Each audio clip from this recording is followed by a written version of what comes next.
নেব। অল্প করে প্রথমে দেবো, যেহেতু আমি সব কিছু আলাদা আলাদা করে ফ্রাই করব।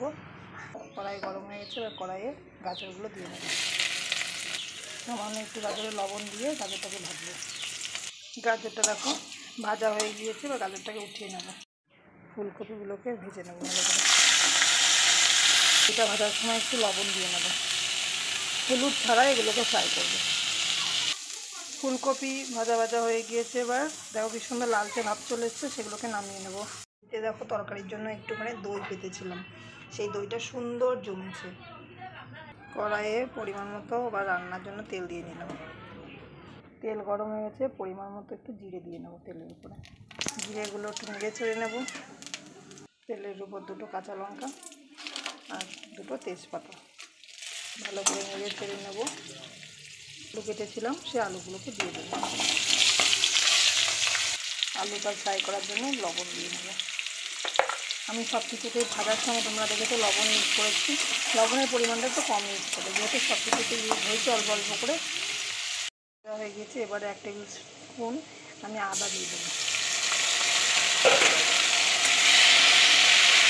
আমাদেরকে দেখালাম যে মশলাটা করেছিলাম, ছিলে বেটেছি ভালো করে, ছিলে বাটা তবে সবথেকে ভালো হয়, সেটা দিয়ে দেবো।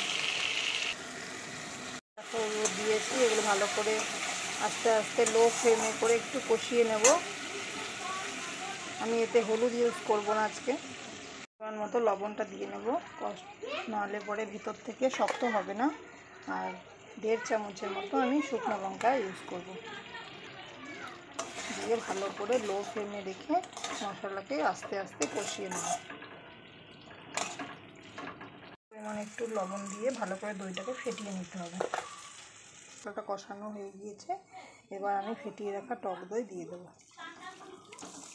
বাড়িতে পেতেছিলাম সেই টক দই। তরকারিটা দেখো কি সুন্দর তেল ছেড়ে দিয়েছে। এবার আমি এই ভাজিয়ে রাখা ফুলকপিগুলো এর সাথে অ্যাড করব, আর ভেজে রাখা গাজর এগুলোকেও দিয়ে দেবো। পরিমাণ জল অ্যাড করব। সবজিটাকে একটু লো ফ্লেমে রেখে একটু কিছুক্ষণের জন্য সবজিটাকে ফুটতে দেব। ফুটে এসছে, ঝোলটাকে আর একটু টানিয়ে নেব। দেখো সব গাজর আলু সব কি সুন্দর সেদ্ধ হয়ে গিয়েছে।